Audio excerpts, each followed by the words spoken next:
जो कलर चुना गया उसका क्या कारण, वो आध्यात्मिक विषय है। हाँ तो सनातनी करके दिखाइए ना।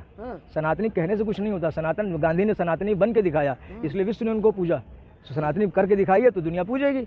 कहने से सनातनी नहीं हो जाता। तो कहीं नहीं धर्म। अब ये बताइए कि जो भारतीय हिंदू संस्कृति का या भारतीय संस्कृति का जो प्रचार हो रहा है, क्या तलवारों से हो रहा है? वहाँ पे साध्वी प्रज्ञा ठाकुर हैं, तलवारों से तो नहीं हो रहा है। आज जो गीता पे टीका जो लिखी है, जो ऐसी भक्तिवेदांत प्रभुपाद जी ने लिखी है, उसका अरबी में भी अनुवाद है, अरब में भी सेंटर है उनका, उसका फारसी में भी अनुवाद है, पूरे मुस्लिम देश में भी पढ़ा जा रहा है। और हम बता दें आपको, पहली कुरान, एक समय था जब 47 से पहले कुरान जो है ना, वो मुस्लिम कंट्रीज तो बहुत हैं दुनिया में, लेकिन कुरान की जो छपाई है वो भारत में होती थी, और यहाँ से छप के कुरान सारी दुनिया में बिकती थी। अब हम कह रहे हैं सामंजस्य और उसकी संतुलन की बात, और ये सारे लोग जो थे हिंदू थे, कोई भी मुसलमान नहीं था। कुरान की छपाई का व्यापार करने वाले सारे हिंदू थे हैं, और वो कुरान यहाँ से छप के सारी दुनिया में बिकती थी। इतनी बढ़िया छपाई होती थी। ऐसा है कि भारत जो है सर्वधर्म सर्व समभाव का देश है। यहाँ सारी संस्कृतियों को, सारे समाजों को, सारे धर्मों को आत्मसात करने की क्षमता रही है, और अभी भी वो कायम है किसी रूप में। इसलिए ये नहीं कहा सकता कि ये देश वर्ग विशेष का है, जाति विशेष का है, धर्म विशेष का है। ये ऐसा एक गुलिस्ता है जिसमें सारे चमन, सारे फूल मौजूद रहते हैं। कौन लोग हैं जो इस तरह की बातें करते हैं? अब ये तो हम नहीं कह सकते, लेकिन जो मौका परस्ती और स्वार्थ परस्ती वो कोई क्या नहीं करा देती, माया क्या नहीं करा देती। माया के वशीभूत होकर के इस तरीके की बातें आती हैं कि जब लोग अलगाववाद और ये सब करके, और हमने उसका एक दुखद परिणाम 47 में देखा ही देखा है कि देश विखंडन हो गया। तो ऐसी बातें हैं जो उस अलगाववाद और विखंडन से प्रभावित होती हैं, और उसका क्या मतलब हो सकता है?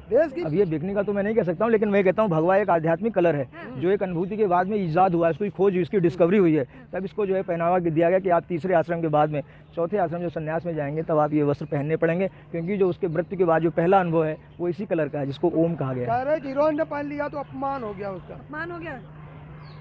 नहीं, ये तो सभी के लिए है, भगवा कोई भी पहन सकता, जिसको अनुभूति होगी। अब देखिए वो पंडित थे, डीआईजी पंडित थे, उन्होंने क्या क्या नहीं किया, सबको मालूम है। अश्लीलता नहीं फैलानी चाहिए ना पहनकर। नहीं, अब ये तो मर्यादा में तो हर चीज़ रहनी चाहिए। कोई भी चीज़ अमर्यादित हो तो अच्छा नहीं है। अब यहाँ पर आप सब मौजूद हैं, कोई अमर्यादित आचरण अगर मैं करूँ तो आपको अच्छा लगेगा क्या? नहीं अच्छा लगेगा। आपकी भावना को ठेस न पहुँचे, ऐसा भाव हमें रखना मानते हैं ना कि बॉयकॉट करना जायज़ है क्योंकि भावनाओं को ठेस हम ये नहीं कहते, हम ये कह रहे हैं कि किसी प्रकार की हिंसा, चाहे वो कायिक हो, मानसिक हो, वाचिक हो, वो हिंसा तो हिंसा ही है। अगर हम आपको कोई चीज़ ऐसी हम कहते हैं जो आपको दुख देती है, कष्ट देती है, तो ये भी एक प्रकार की हिंसा ही है। तो भले उसका रूप सूक्ष्म है, लेकिन हिंसा तो है ना।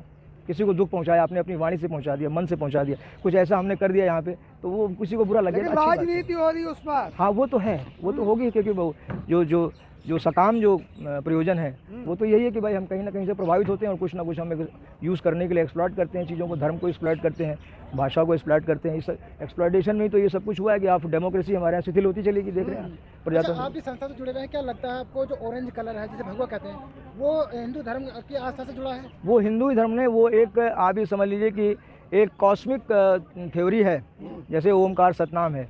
अब ये ओम जो है कोई भारत का नहीं है, भारत की बपोती नहीं है। ओम जो है ये विश्व की विरासत है।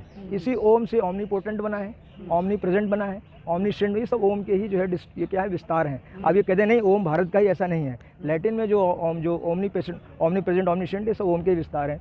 आप थोड़ा सा इस्लाम में भी चले जाएँ तो जो आमीन है, या जो इसमें है आप देखें क्रिश्चियन में जो आमीन बोल रहे हैं, वो सब ओम का ही विस्तार है। तो भारतीय संस्कृति कोई भारत के लिए ही नहीं है, सारे विश्व के लिए है, और बल्कि विश्व पर्यंत भी अगर लोग हैं उनके लिए भी है। ऋषि मंत्र दृष्टाओं ने, ऋषि मुनियों ने उसको देखा है, विजुलाइज किया है, और तब उन्होंने उस बात को कहा है, और उसको बात को कहने में फिर वेदों की रचना हो जाती है। प्रकृति में तो बहुत सारी चीज़ें हैं भगवा कलर की।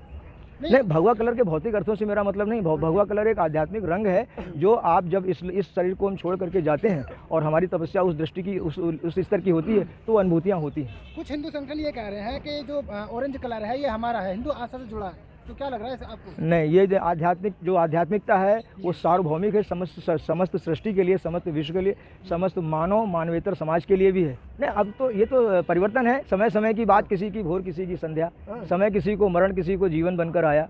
भोर हो गई मलय पवन का आंचल फिर लहराया, झोंका आया दीप बुझ गया नया फूल मुस्काया। समय समय की बात है। अब उनका समय वो आए हैं, पहले गांधी का समय था, सारा विश्व जो है लोहा मानता था भारत का। Who is after Gandhi, who is after Nehru, एक थ्योरी थी, और अब ये थ्योरी आ रही। तो ये तो समय का परिवर्तन है, और कल कुछ और परिवर्तन आ जाएगा तो उस पर। मुस्लिम एक्टर ने फिल्म हीरो है इसलिए विरोध हो रहा है, एक्टर मुस्लिम है उसमें, शाहरुख खान। नहीं, जो भारतीय जो सनातन संस्कृति है उसमें हिंदू मुस्लिम का कोई सवाल ही नहीं है।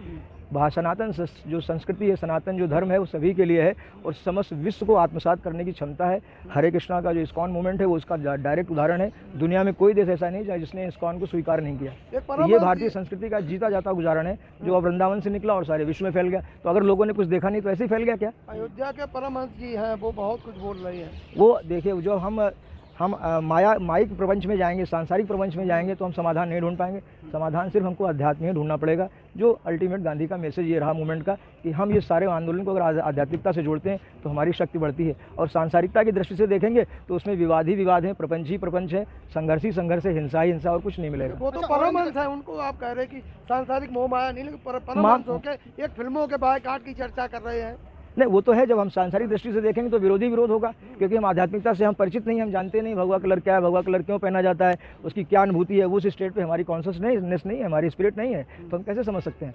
जैसे ओम का हमने उदाहरण दिया, वो वैश्विक बात है और वो सभी भाषाओं में आजकल प्रचलित है। ओमिन उसका उदाहरण है, ओमनीपोटेंट, ओमनीप्रेजेंट उसके उदाहरण है। तो संतों की भाषा हो सकती है कि मार दो, काट दो, जला दो? नहीं, संतों में कहाँ है ये।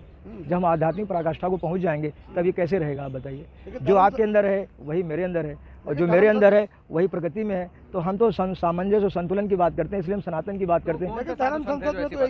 नहीं तो साधु संत कैसे कह सकते हैं, आप बताइए। जब हम मार काट की बात करेंगे साधु संत का मतलब ये तो। लेकिन हाँ, ये भी है कि अगर आपको मारा ही जाए तो बचाव नहीं करेंगे क्या? लेकिन वो तो खुद को ये कहते हैं, हिंदुओं के ये तो है। बोलते हैं। अब हम यहाँ खड़े कोई मारने लगे तो हम कुछ तो रोके नहीं, भाई ऐसे मत करो। जिनको आप बोल रहे हैं कि ऐसे लोगों को साधु संत नहीं बोल सकते, लेकिन वो तो खुद को नहीं, हम ये नहीं कह रहे बोल नहीं सकते, लेकिन कैसे कह सकते हैं। मेरा मतलब मैं सवाल उठा रहा हूँ कि अब साधु संत भी हम बहन गए और हम वही सब बातें कर रहे हैं जो संसार में हो रही हैं, जो क्षुद्र लोग कर रहे हैं वही श्रेष्ठ लोग भी कर रहे हैं। तो क्षुद्र और श्रेष्ठ में क्या फर्क है, बताइए। मैं आपसे पूछता हूँ, खतरे में आ जाएगा अगर ऐसी बातें नहीं करेंगे तो। नहीं, हिंदू कोई एक जो हिंदुइज्म है वो कोई कौम विशेष का रिलीजन नहीं, पहली बात तो ये मान के चलिए। जो हिंदुइज्म है वो सार्वभौमिक है, समस्त सृष्टि के लिए, समस्त उसके लिए। और उसका जो एग्जाम्पल है वो हरे कृष्णा मूवमेंट है जो वृंदावन से निकला, सारे विश्व में फैल गया। सारी दुनिया के तमाम लोगों ने उसको अपनाया। अगर उन्होंने कुछ देखा नहीं तो करोड़ों फॉलोअर्स कैसे हो गए और कैसे उन्होंने भगवा पहन लिया। एक भगवा वो जो पॉलिटिकल है, एक भगवा जो टोटली रिलीजियस है। कैसे आप डिफ्रेंशिएट करेंगे? सनातनी बताते अपने आप को। नहीं, मेरा मतलब ये है कि अगर वाकई में सनातन संस्कृति का ये प्रचार प्रसार कर रहे हैं, जो भी हों, हम किसी का नाम नहीं लेते, तो सनातन संस्कृति में सारे विश्व को समाहित करने की क्षमता है और उसके उदाहरण है। इसलिए भारतीय संस्कृति आज भी पूजनीय है और उस संस्कृति का जो भी अनुपालन करके चलेगा निश्चित वो विजयी होगा। जैसे महात्मा गांधी विजयी हुए, मैं सिर्फ एग्जाम्पल दे रहा हूँ, फॉलोअर की बात नहीं कर रहा हूँ। महात्मा गांधी इसी संस्कृति को अपने जीवन में उतार के विश्व विजय कर ली उन्होंने और सारे विश्व में डंका आज भी बज रहा है।